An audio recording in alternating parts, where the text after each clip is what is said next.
What's up, good world? Welcome back to my YouTube channel.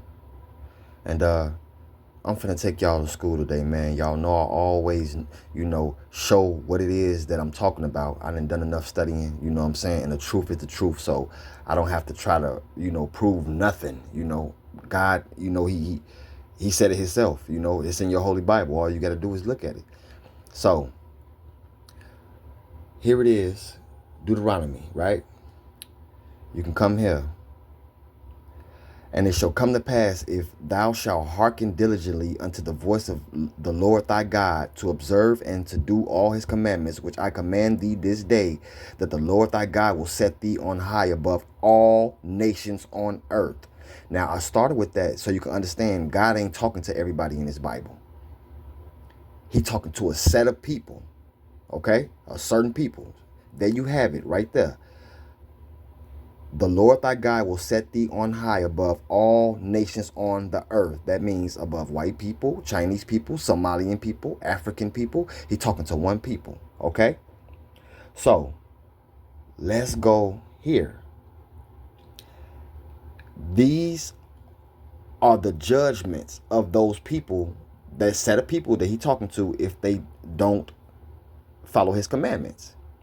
So here you have it. Thou shalt betroth a wife, and another man shall lie with her. Thou shalt build a house, and shall not dwell therein. Thou shalt plant a vineyard, however you want to pronounce it, and shall not gather the grapes thereof. Thine axe shall be slain before thine eyes, and thou shalt not eat thereof. Okay. So, you say, okay, well, one thing got to do with it, there's not nothing. Okay, well, just stay with me. The fruit of thy land and all thy labor shall a nation which thou knowest not eat up, and thou shalt be only oppressed and crushed always. Excuse me. So thou shalt be mad for the sight of thine eyes, which thou shalt see. Okay. You say, okay, listen. The Lord shall bring thee and thy king, which thou shalt set over thee, unto a nation which neither thou nor thy fathers have known. And there shalt thou serve other gods, wood and stone. Pharaoh. And thou shalt become an astonishment, a proverb, and a byword among all nations, whither the Lord shall lead thee. Okay. Now, let me show y'all something that's very, very interesting about this certain people he's talking about. If that's not enough for y'all.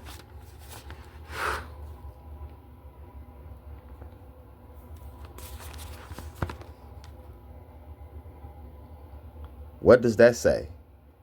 Therefore shalt thou serve thine enemies, which the Lord shall send against thee, in hunger and in thirst and in nakedness and in want of all things. And he shall put a yoke of iron upon thy neck until he have destroyed thee. Not God, the enemy. The Lord shall bring a nation against thee far from the end of the earth, as swift as the eagle flieth, a nation whose tongue thou shalt not understand.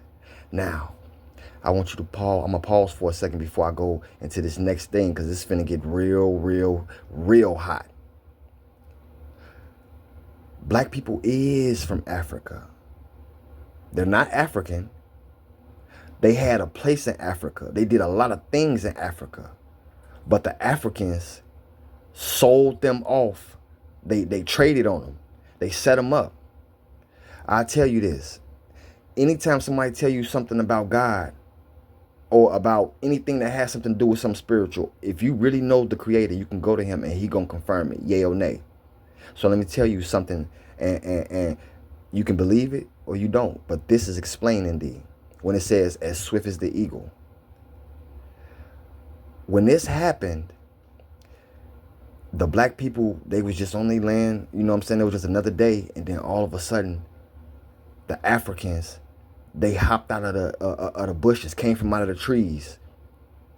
One of them approached the black man, and the black man was looking at him like, like what is this? Because he had a short dagger and a long, like, not long sword, but like it was like a middle-sized sword. So he looking at him like what is this about? And then when he looked around, he seen other Africans hopping out the bushes and coming from behind a tree, circling them. And then when they looked around some more, they seen white men, 2 or 3 white men coming out smiling and talking to the Africans. And they told them in so many words, get them, gather them up. So they got the grabbing up, black people, the men, the women. They was trampling over the children, dragging them to the boat.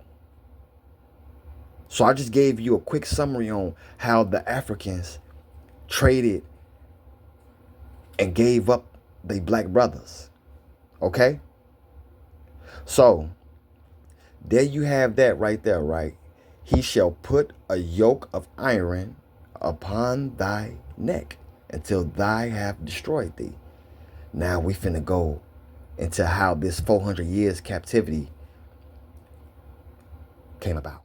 So before I show y'all this next jump off, I want y'all to see this real quick too. Remember how I said they was stepping on the babies and, killing the babies while they was grabbing the black people up, taking them to the boat.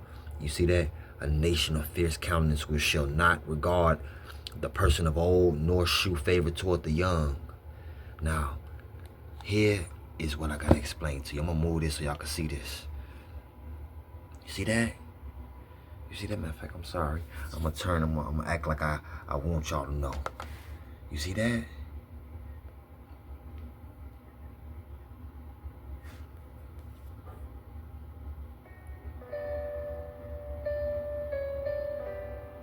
See, when you know yourself, you gotta know all of this. This was delivered by Willie Lynch on the banks of the James River in the colony of Virginia in 1712. Lynch was a British slave owner in the West Indies.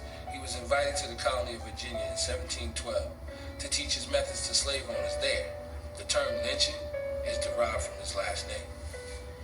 Greetings, gentlemen. I greet you here on the bank of the James River in the year of our Lord 1712. First, I shall thank you, the gentlemen of the colony of Virginia, for bringing me here. I'm here to help you solve some of your problems with slaves.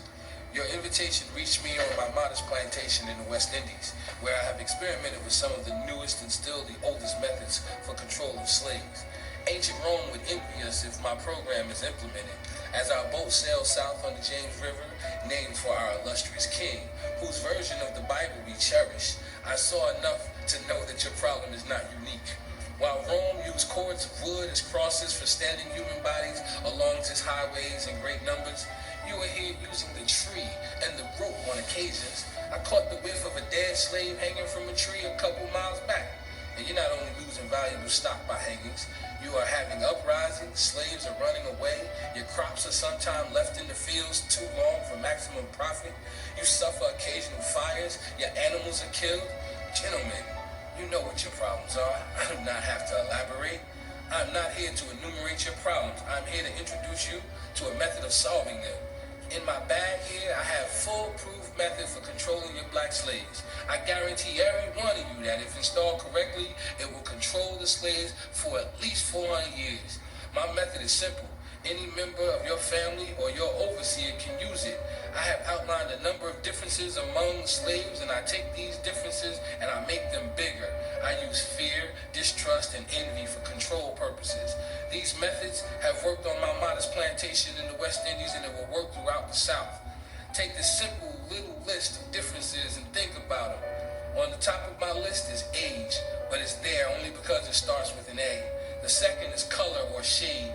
There is intelligence, size, sex, sizes of plantations, status on plantations, attitude of owners, whether the slaves live in the valley, on the hill, east, west, north, south, have fine hair, coarse hair, or is tall or short. Now that you have a list of differences, I shall give you an outline of action. But before that, I shall assure you that distrust is stronger than trust, and envy stronger than adulation, respect, or admiration. The black slaves, after receiving this indoctrination, shall carry on and will become self-refueling and self-generating for hundreds of years, maybe thousands. Don't forget, you must pitch the old black male versus the young black male. the young black male against the old black male. You must use the dark-skinned slaves versus the light-skinned slaves, and the light-skinned slaves versus the dark-skinned slaves. You must use the female versus the male, and the male versus the female. You must also have white servants and overseers who distrust all black. But it's necessary that your slaves trust and depend on us. They must love, respect, and trust only us. Gentlemen, these kids are your keys to control them. Use them. Have your wives and children use them. Never miss an opportunity. Now, Use intensely for one.